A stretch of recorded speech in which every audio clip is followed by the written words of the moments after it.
Hi everyone, I'm Ronan Chain. The making of Tarantino's The Lost Chapter, Yuki's Revenge, is out now. Fortnite or Unreal Engine put out a 8-minute, 20 seconds video on the making of this short that I think is one of the most unique, media-connected things that has come out this year. And the fact that it's Fortnite meets Quentin Tarantino is fascinating. And you can see my coverage of how I feel about this crossover, and I'll continue talking about it more, but I was hoping they would drop a making of this short, and luckily they did, and it's a little bit just as long or just a little bit short of the actual short, but I'd say let's check it out and see what it offers us. People are gonna lose their minds. It's like a pop art reboot of this classic film. I actually thought maybe the ship had sailed as far as like doing new material, and I was wrong.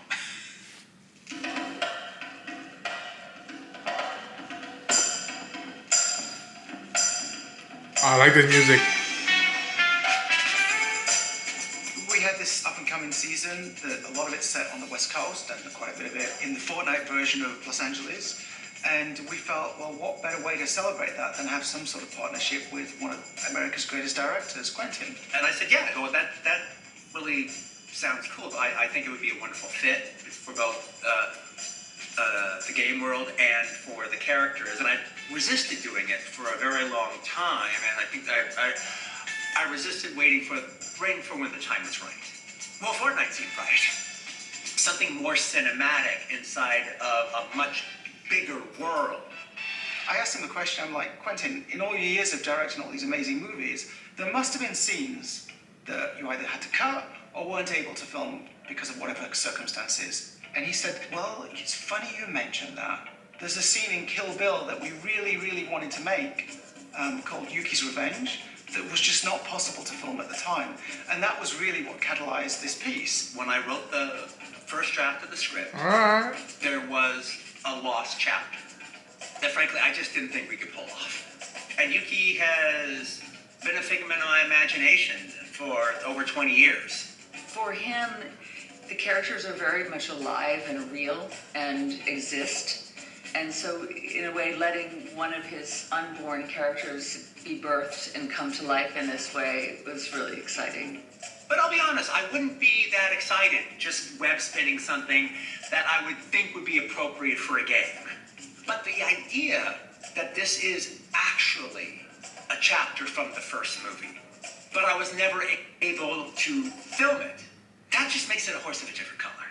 And there's just a legitimacy to it that I think can't be denied. One thing we're really aware of is that there are a lot of very dedicated Kill Bill fans out there, and I count myself among them.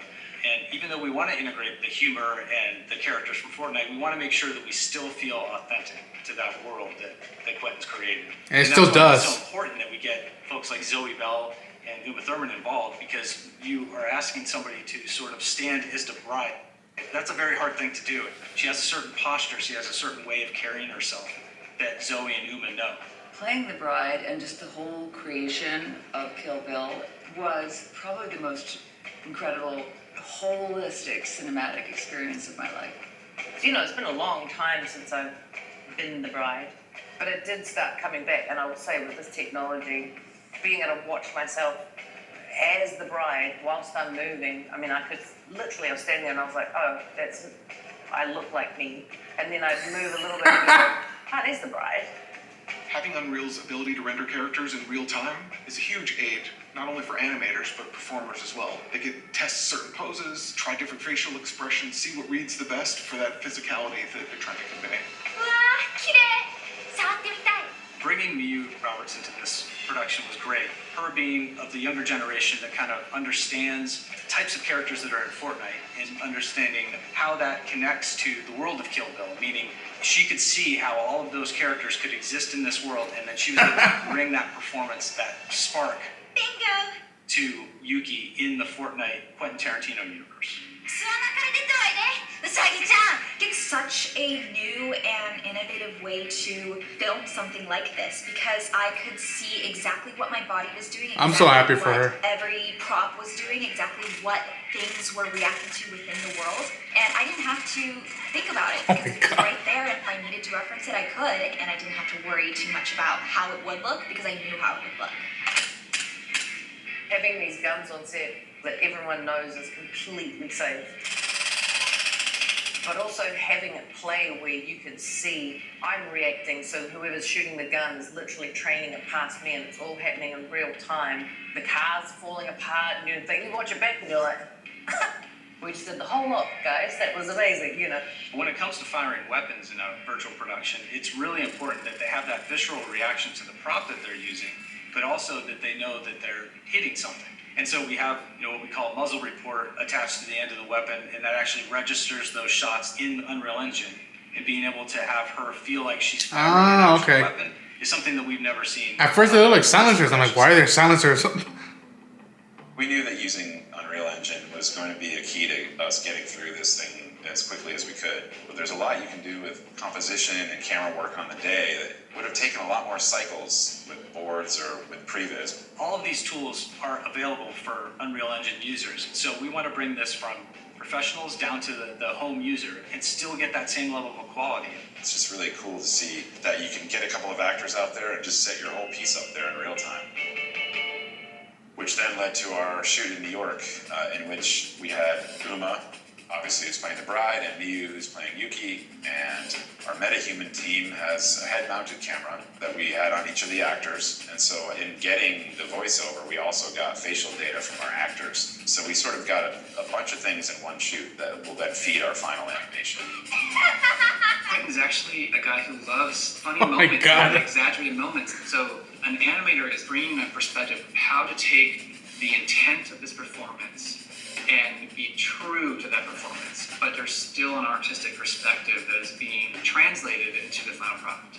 This was just sort of an all-encompassing sort of like soul capture. Hi, Uma. And it's so novel to wear the camera on your head, but I completely forgot about it. Just started to live in the moments of the scenes we were doing. In about 2 minutes, there's gonna be an army of police here. So if you're gonna kill me, now's the time. And oh my God. Animation, and then imagine how to embody that image with sound to bring it alive. It was really a joy. And I hope that like new generations fall in love with it the way I fell in love with the character. I'm so happy they got both Uma and Zoe. Is you tell stories across both mediums. You don't only get to see and listen to a story or watch a story, you also get to be part of that story and play in them events. And Unreal Engine and Fortnite gives you the ability to choose which way you go, and you can mix these things up in ways you would have never thought possible 10 years ago. Fortnite has this incredible following that are following it in real time. I love the idea of millions of people watching it all over the planet Earth at one go. It's bringing those two authentic worlds together into one package. And I think it takes all of these people who have knowledge of Kill Bill, people who have knowledge of Fortnite and the characters that exist there, and bringing those together and layering them on top of each other and creating something wholly new.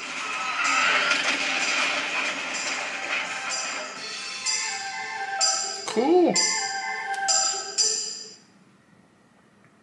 I need like a director's commentary with Quentin and Uma and Zoe and the actress who plays Yuki, Miyu. Yeah, I want all four of them together to do like a director's commentary of like the short and whatnot and what this. And I hope this got Tarantino's feet wet to be like, yo, try a full movie with animation. You did 2 animated sequences in Kill Bill: The Whole Bloody Affair. You did a show with Fortnite. I dare you to do a whole animated movie. Adult. You can do what you want, violence, sex, the whole thing if you want. But try it. Try it. Don't be afraid of it and lean into it because people still love animation in all walks of earth. Yeah, that was sweet. I'm going to go back and rewatch this again. I'm going to try to put in some phone calls and some connections to see if I can talk to some of the people behind the short. So TBD, if you watch this, let the word out now that Ronan wants to talk to some of the people behind the short. And we'll see where that goes. But that was fun. That was a fun little making of. Again, please don't be afraid to do more of these. The more tech stuff, the more hands-on stuff you see of this stuff makes us want to inspire to get into this stuff more and more. I always got that from the making of, from the DVDs and Blu-rays and VHSs that I had as a kid. So I hope they put out more stuff like this. But yeah, hopefully you enjoy my reaction of the making of Tarantino's The Lost Chapter, Yuki's Revenge. If you're a Tarantino fan or you're just new to it, please go check out my review on The Whole Bloody Affair. My reaction to the short, my reaction to the trailer, to the coverage, the notion that this exists, this collaboration exists. I've been covering it for the past few weeks. And pretty soon I'll be covering more stuff with a friend of mine. And we're going to do our own, Talking Tarantino. So hopefully enjoy it. Until next time, take care.